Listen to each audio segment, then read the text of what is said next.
reading this in the Hindu Bhagavad Gita. It's the Bible. But how come nobody ever showed this to you all the years you've been going to church? You know what? They haven't a clue.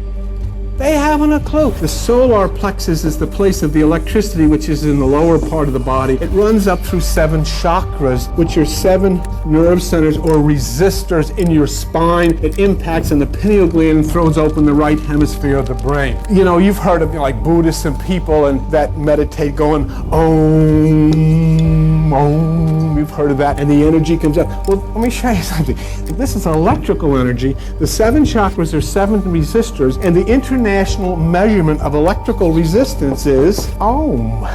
I mean, the people aren't just saying stuff because they want to be freaky and spiritual. This is all true. All we have to do is understand it. Bill Donahue is making a comparison between the brain and a complex computer, emphasizing how both are capable of processing vast amounts of information and performing intricate tasks. He points out that, similar to a computer, the brain's full capabilities are not easily accessed or understood. This lack of understanding makes it difficult to program the brain or effectively use its full potential, which can lead to various challenges or problems. Donahue clarifies that these difficulties are not caused by mystical or supernatural forces, but are due to the biological and electrical nature of how the brain functions. Essentially, the brain works by transmitting electrical signals, which govern thought processes, emotions, and physical actions. Understanding this electrical foundation is key to grasping how the brain operates and how its potential can be harnessed, but it remains a complex challenge.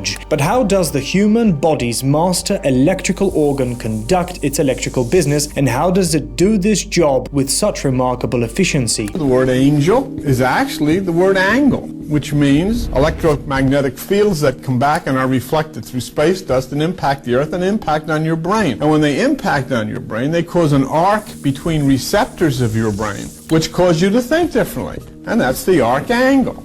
In the world of angels, you may have noticed a common suffix, L, in names such as Michael, Gabriel, Uriel, and Raphael. Interestingly, another L plays a crucial role in how our entire being operates: electricity. The human body operates on electrical impulses. While we can send electrical signals into the brain and receive them out, it's surprisingly efficient when we consider the brain's energy usage. The adult human brain operates on about 12 watts of power, even when awake or asleep. A typical desktop computer consumes around 175 watts and a laptop around 60 watts. Many of us experience overload and burnout because we haven't grasped the importance of resistance in managing the flow of these currents within the specific circuits of our brains. It's like having a computer or appliance in your home without the necessary resistors to regulate the current. It's bound to burn out. It's a mistake to view burnout as solely an emotional reaction to long hours or demanding work. Recent scientific findings reveal that burnout goes beyond mere feelings and can have significant physical repercussions beyond our work lives. Using advanced methodologies, interdisciplinary research teams are uncovering that burnout isn't just a mental state, but a condition that impacts both the brain and the body. In the same way that burnout impedes professional development, new studies indicate that the persistent stress associated with burnout hampers personal and social well-being and disrupts cognitive abilities and hormonal balance, eventually leading to noticeable alterations in brain structure and function. Long ago, a group known as the Coptics in Egypt, who were scientifically inclined, emphasized the importance of knowledge over grace and faith. They understood the principles of physics and how they applied to human existence. And they said that they encountered a person of Jesus. Now, just don't worry about all of this myth as to who this person was. That's irrelevant. But this person gave them 3 things that they should understand. One was a symbol. And he said this was a very important symbol. And this was the symbol. It's a cross with an X laid upon it and these 8 circles. It's in the books of IEOU that comes out of ancient Egypt. You can actually find it. That's the symbol right there. It proved quite intriguing when we began tracking the discovery of planets in October 1955. The initial discovery occurred in Pegasi, which aligned with the sign mentioned in the Book of Revelation. Subsequently, discoveries followed a pattern, with the 2nd in Virgo, the Virgin, and progressing to the 7th associated with Leo, representing the pineal gland and the 7 chakras of the brain. The 8th discovery, fulfilling another biblical reference, occurred in Cygnus, the swan, signifying the last trump with its sound. found. With this fulfillment, there was a halt in discoveries until recent times. Another intriguing aspect mentioned by the Coptics was the word azozio. Jesus was said to have imparted this knowledge to the Coptic Gnostics in Egypt. Among these teachings are references to the eight-spoked wheel, the word azozio, and the cipher 4555. According to Jesus, these names, numbers, and seals were essential for ascending to the realm of light. So azo is light-absorbing or photon-absorbing azo. And the word zeo is the root of the word zeolite, which means filtered by crystal. So it's light filtered by crystal.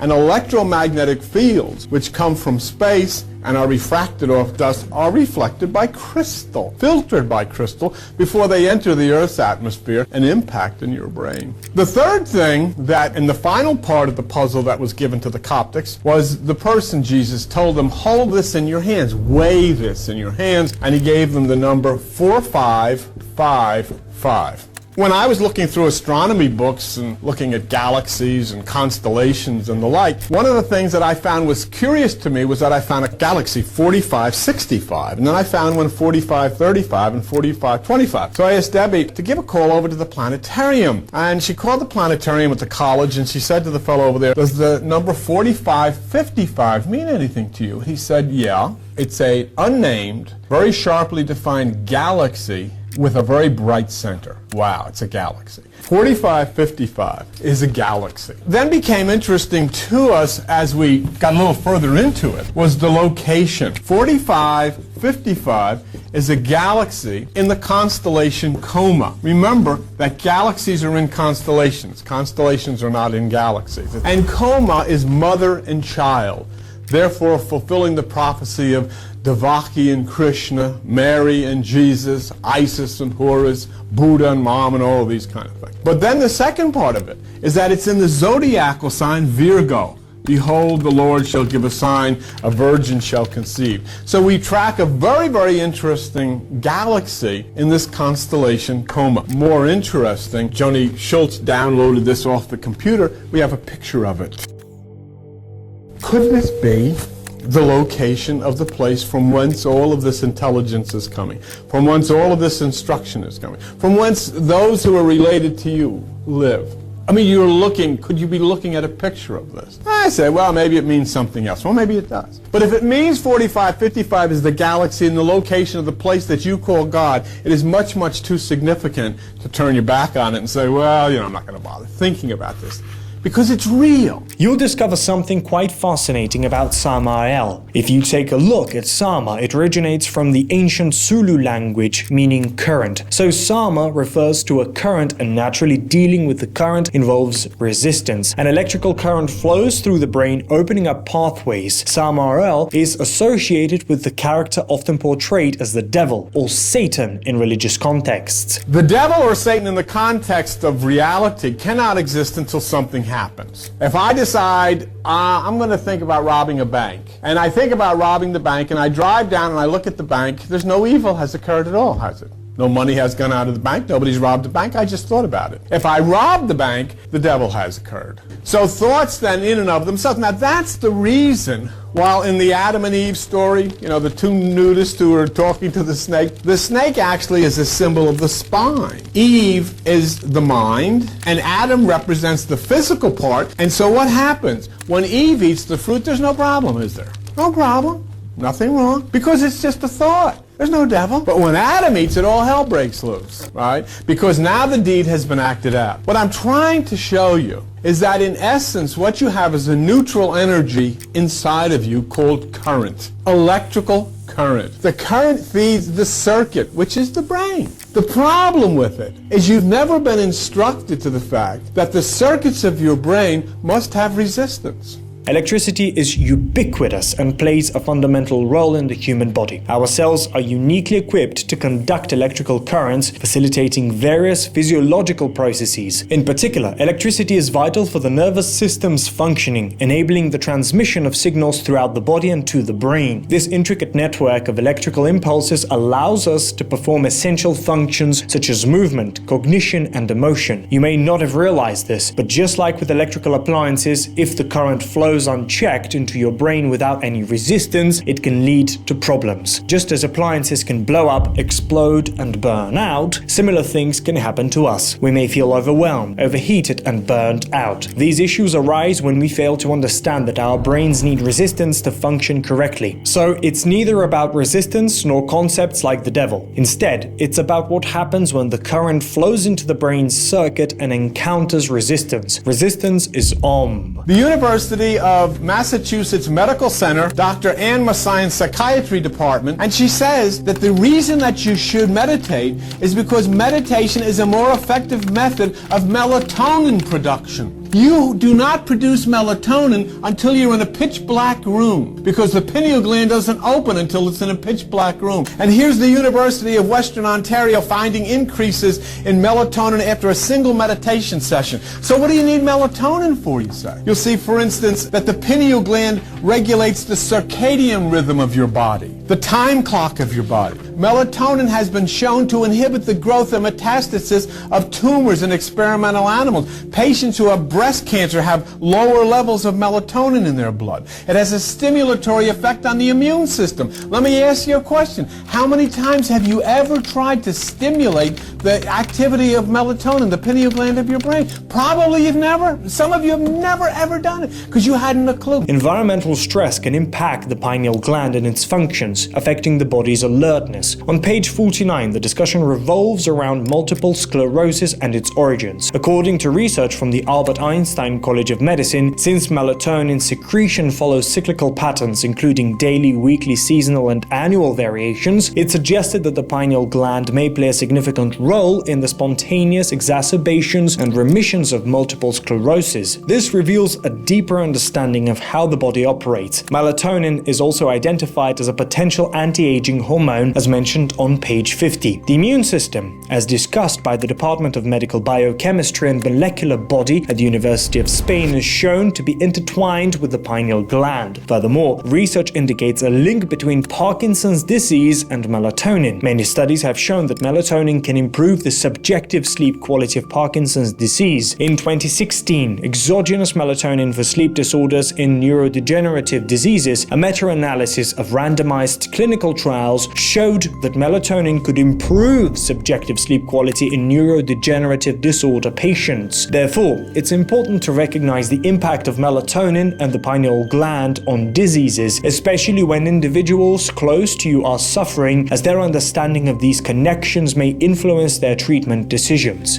And so now we go through this point. We've reached all the way from the point of the temple, we reach up to the point of the crucifixion, we reach up to the point of the resurrection, and we reach to the point where here Jesus at the point of the resurrection says, wait for me in Galilee. And we look up the word Galilee and we find in the stuff that we have here that the word Galilee means circuit. What's being said? That the energy that has resurrected within you as a result of your meditation is now moving through the circuit of your brain. Page 56 states, right about halfway down before you go into Galova, there shall you see him. What is significant about Galova? Galova means circuit. Our brain functions as an electrical circuit, and it is in this circuit that we encounter divine presence. As stated in the book of Daniel, chapter 5, verse 5, found on page 728, a hand descended with an attached arm inscribing a message. In the 6th century BCE, while a king held the Jews captive in the foreign land of Babylon, a mysterious hand appeared, writing on the palace wall. Seeking interpretation, the king summoned Daniel. Daniel's analysis revealed that God intended the king and his kingdom to decline. And the hand, according to the book of Daniel, Daniel chapter 5, verse 5, wrote by the candlestick at the plaster. And the candlestick is your spine. And remember, we looked up the word plaster. Plaster is made up of lime. And remember, in looking up and understanding the pineal gland of the brain is made of lime. And so we have here at the point of the spine, at the pineal gland, this hand wrote on the wall. And it wrote this word, mene, When discussing the brain's circuits and linking the brain to a computer, it's pertinent to mention the concept of gate. Like in a computer where circuits are controlled and organized through gates, the brain operates through similar mechanisms. These metaphorical gates play a crucial role in regulating the flow of information and electrical impulses within the brain's intricate circuitry. A neural circuit is a population of neurons interconnected by synapses to carry out a specific function when activated. Multiple neural circuits interconnect with one another to form large-scale brain networks. Neural circuits have inspired the design of artificial neural networks, though there are significant differences.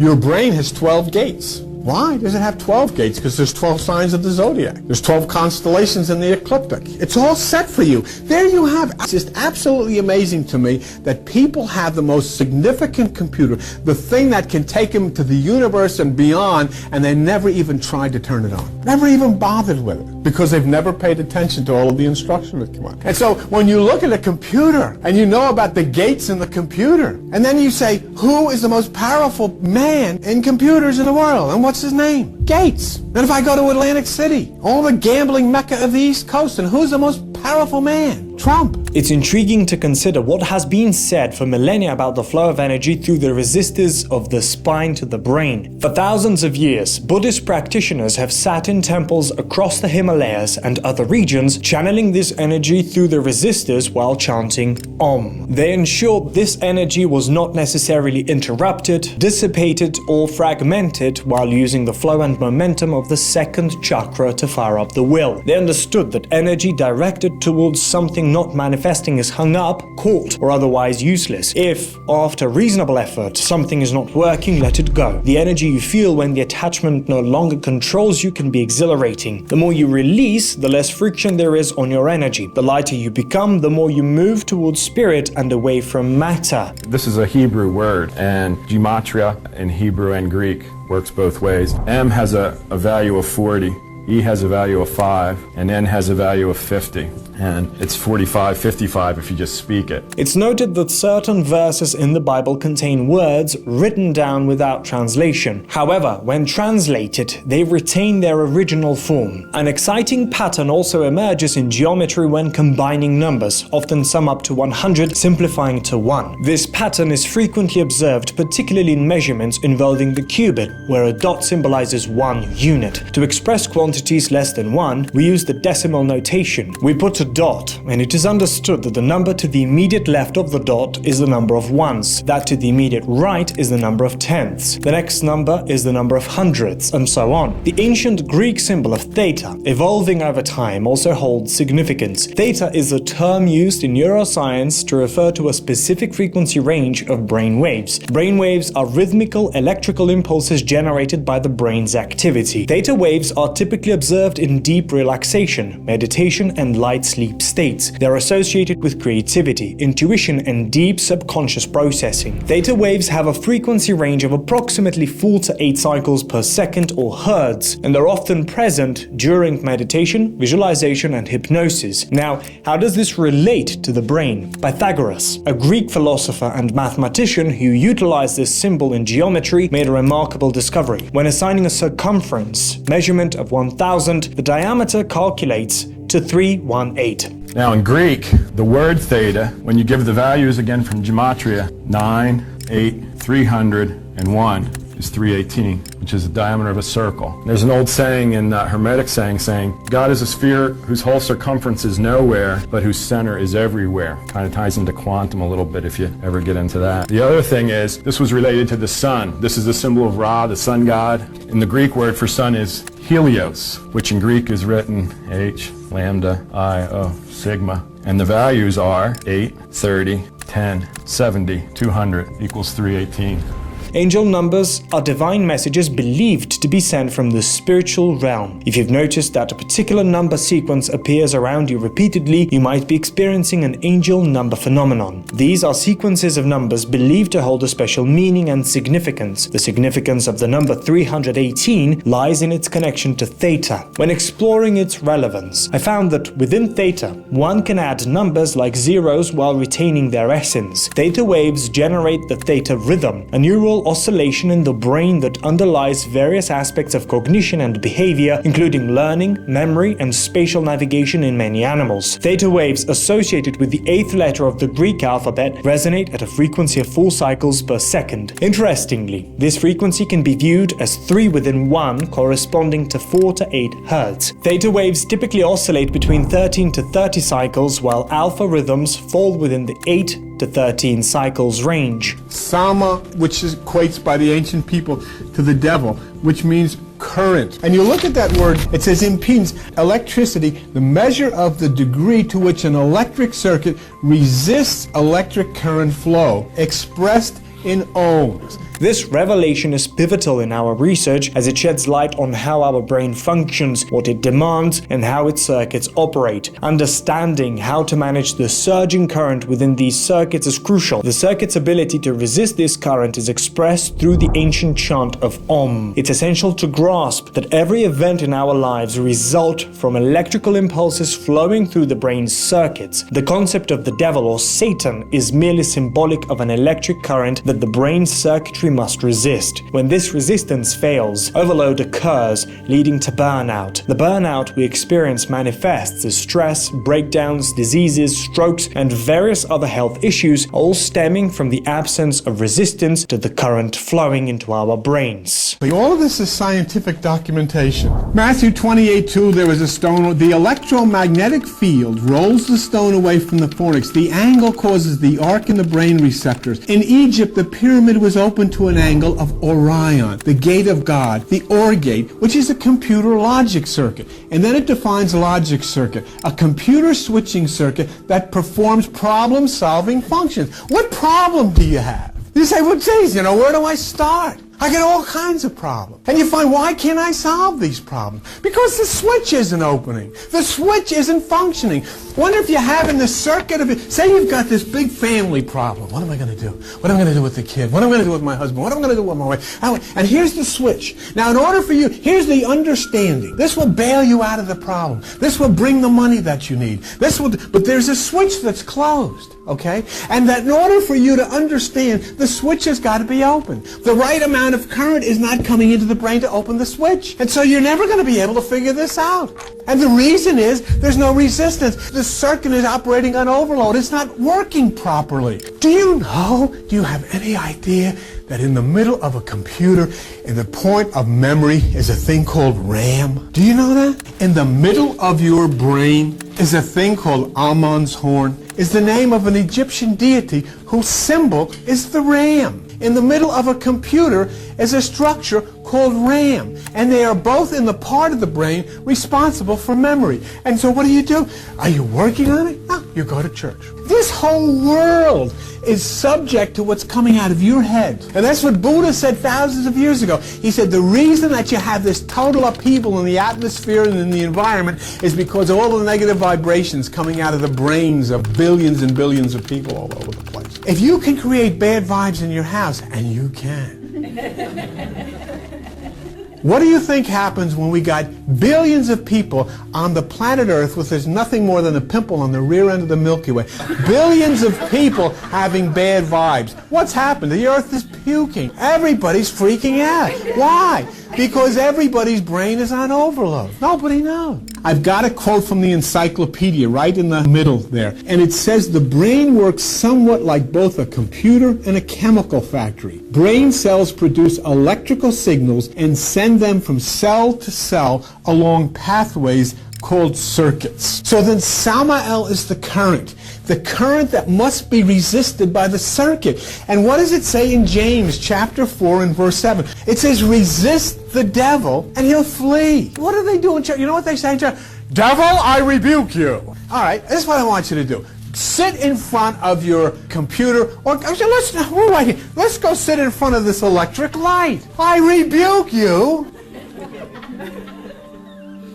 And the light's going to say, I rebuke you too. And it's going to, and if it's time to burn out, it burns out. And when it burns out, you stand here, I lay hands on this thing in the name of Jesus. So what? It's not going to go on anyhow until you put a bulb into it. You gotta screw it in. No matter what you do, you gotta screw the bulb. So the point being, you cannot treat your brain any differently than you treat an electrical appliance. It has to have proper current, proper voltage, proper resistance. The circuits have to operate properly. Let's look one more time so we understand it. Can you feel on top of your shoulders? Is there a round thing up on top of here? That's a head. Inside of the head is a brain. That brain is a computer. As you've seen here, that brain is electrical circuitry. If your brain is electrical circuitry, if that circuitry is operated by current, then it must have resistance. It's the same as any other computer, and so you have to treat it exactly the same. You have to understand the circuits,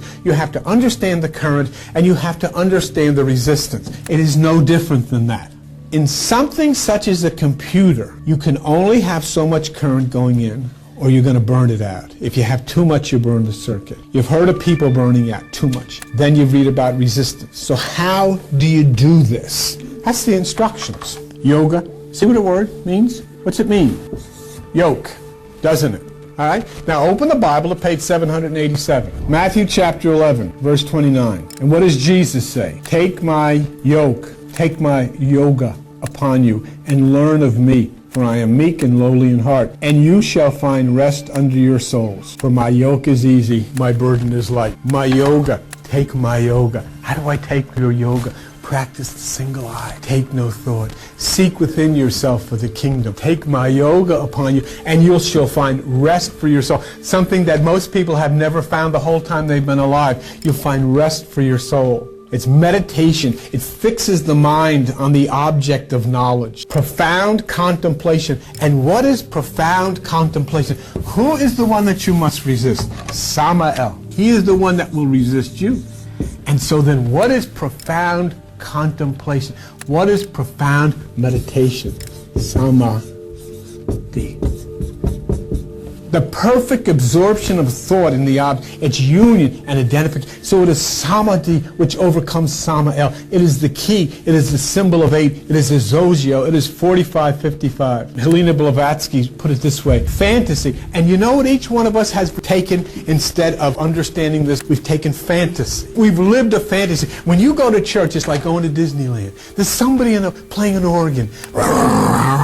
And there people get up with robes on, and they have lights, and they have candles, and all of these things, and it's nice, and there's not, it's really pretty, especially on Christmas Eve, and all of these things are nice, but they don't change the circuitry of your brain. They don't change the current of your brain. They don't apply the resistance to the current, which is burning you up. They don't do that. And so Blavatsky put it this way, fantasy is an impediment to our intellectual conceptions. And when we are agitated by the inspiring influences of divinity, if the fantasy intervenes, the enthusiastic energy ceases. For enthusiasm and fantasy are contrary to each other. It's something seen but no physical reality. It's religion. It's emotionalism. It's feeling. It's the things that so many people seek for. It's the very thing that will oppose our union with God. The creative, unrestrained fancy. Something that's such an invention that it is a creation of fantasy. Fiction characterized by a highly fanciful or supernatural elements. Fiction. And our whole life has been consumed in the fiction of religion. And because of the fiction of religion, we have missed the reality that we are real entities with a real functioning computer that we have totally neglected because we have plugged ourselves into this circus that they call religion and traditional concepts.